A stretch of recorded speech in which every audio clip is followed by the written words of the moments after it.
To Hajiya, muna dai kan shirin nan namu na matan Kannywood, kuma kin san mu masu tambaye-tambaye da yawa ne. Don haka za mu sake miki wasu 'yan tambayoyi wayanda ba su wuce kwaya 3 ba.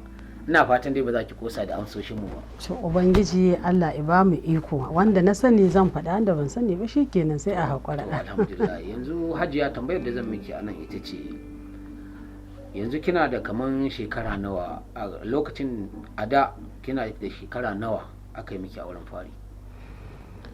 Falillahi alhamdu, an mun aure ina da shekara 13. Ni ban haɗa shekara 20 ba ma sai ina da 'ya'ya 2. Kaga yanzu shi 'yan shekara 20 budurwa ce ma, wata ma isa auren ba a wannan lokacin. To alhamdulillah. A kaman zamantakewar ki da mijinki a gidan miji, an taba sakin ki a gidan mijinki? An taba saki na. An sake ni, an ma ƙara saki na, saboda kusan sanadin kasancewa ta a masana'antar shirya fina-finan Hausa, kusan sanadin bacin rai ne ma na sakin aure. Kuma saboda galibi mata idan ka gan mu a cikin harkar nan, to kowace akwai dalilinta. Yawwa, wata ba haka kawai ko ba ta so ko kuma lalle sai ta yi bane.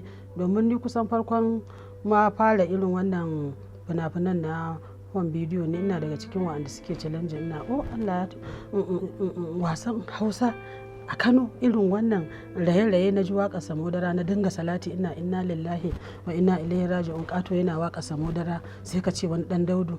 Yau ga ni da mai Samodara zama muke mitin na fahimtar juna da shi. To kaga alƙalama kenan rubutaccen al'amari.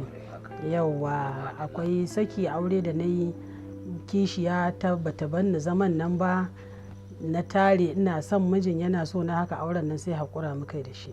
To wannan bacin ran kusan shine sanadin ma ni shigowa ta harkar. Allah ya ƙara kiyayewa. Sannan tambaya ta 3 ita, me kika taɓa rasawa kike ganin ba za ki kuma taɓa iya dawo da shi ba, amma inda halin samun shi kina buƙatar shi? To wannan magana idan ka matsa ma za ka iya ganin hawaye a idanuna, saboda ina jin ina da shekara 20 din nan, mahaifina ya ga ɗana na fari. Mahaifiyata ina da ciki na 2. Mahaifina ya rasu a wannan shekara ta zagayo, mahaifiyata ta rasu. A shekarar kakana ya rasu, mahaifinta kenan. Shekara 4 wana wanda nake binsa da shi muke rufe kofa, duk shawarar rayuwar matsalolin duniya da shi muke yi. Ina tsaye ina kallon sa, idona cikin idanunsa, Allah ya cire numfashinsa. To saboda haka waɗannan abubuwan na rasa su, ba zan kuma mai da su. Na zuwa na haifi yaro, aka sa sunan wannan yayan nawa Usmanu. Shi ma yaron nan shekararsa 13. Ina ji ina gani Allah ya ɗauki rayuwarsa. To saboda haka waɗannan abubuwan na rasa su, kuma har abada ba zan kuma mai da su ba, kuma ba na tunanin za su dawo, sun tafi kenan. To ni abin da na rasa kenan, nake jin ba daɗi idan na tuna, kuma na haƙura na miƙa al'amari na ga Allah, domin na san na rasa su kenan har abada. Allah ya fi musu, Allah ya ji kansu, Allah kuma ya yi musu rahama. Kuma zan ƙara mata aliki akan dai abin da aka rasa. To falillahi alhamdu, ita rayuwa dama samu ne da rashi. Wannan babban rashi ne ba ƙarami ba.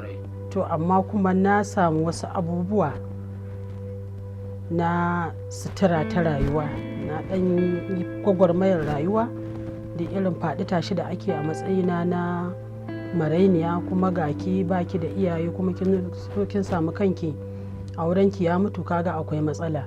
Gani ina da ƙanne, kusan duk ƙanne na a ƙarƙashin iko na suke. To haka nake na taso tun da ƙuruciya, ina da fafutukan neman na kaina. Yauwa, to na samu abubuwa, kuma Allah ya ɗora min asara a kansu. Na zo na rasa, kuma dai tun da dai ana raye, to wannan shine nake tunanin ba mamaki a nan gaba a samu abin da ya fi wanda aka rasa ɗin ma. To Allah ubangiji ya kawo haka. Amma waɗanda suka gabace mu Allah ya gafarta musu, ko kuma Allah ya kyautata mu, ta zo Allah ya sa mu cika da imani.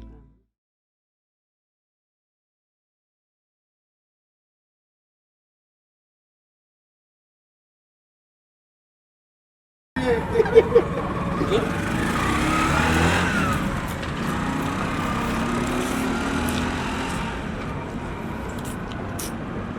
jin daɗin wannan bidiyon da muke kawo muku?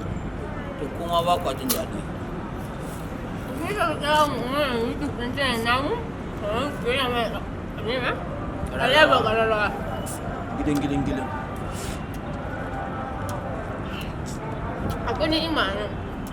Ba a magana.